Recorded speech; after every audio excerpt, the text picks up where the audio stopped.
5 മണിയാവുമ്പോഴേക്ക് ഇരുട്ടാവാണല്ലോ ഇപ്പൊ. പെണ്ണുങ്ങളുടെ ചെലപ്പാ ആരാടി അകത്ത്? ഞാൻ കടയിൽ പോയി തിരിച്ചു വരുമ്പോഴേക്ക് നീ ആരാണ് വിളിച്ച് വീട്ടിൽ കെട്ടിയത്?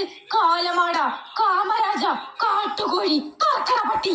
നീ അതിന്റെ ഉള്ളിൽ എന്താ ചെയ്യണമെന്ന് എനിക്ക് നല്ലോണം അറിയാം. മര്യാദക്ക് നീ പുറത്തിറങ്ങിക്കോ, അല്ലെങ്കിൽ ഞാനിതൊന്ന് ചവിട്ടി ഞാൻ പൊള്ളിക്ക് ഇതിന്ന്. കഥക തുറക്കഥക. സരസു, ജാനു, ശാന്ത ആരാടിന്റെ ഉള്ളില്? ആരായാലും പുറത്തേക്ക് പോന്നോ? നിങ്ങളായിട്ട് പുറത്തേക്ക് വന്നാ ഞാൻ മര്യാദ തരും. ഞാനായിട്ട് അതിന്റെ ഉള്ളിലേക്ക് വന്നാ നിങ്ങളെ കൊന്ന് ഊരസത്തെ കുടിച്ച് നിങ്ങളാ? നിങ്ങളെന്താ പുറത്തുനിന്ന് വരുന്നേ? ഞാൻ നിന്നെ തപ്പി പുറത്തു പോയതാ. എന്നെ തപ്പിട്ടാ? എന്തിന്? നീ എന്റെ ചെരുപ്പിട്ടല്ലേ കടയിൽ പോയത്? ഇത് നിങ്ങളുടെ ചെരുപ്പല്ല. അപ്പൊ അതാരുടെ ചെരുപ്പാ? എടി പൂതനെ, അത് നിന്റെ ചെരുപ്പാടി. ശരിയാണല്ലോ, അതെന്റെതാ. അല്ല, എന്താ നീ ഇതൊക്കെ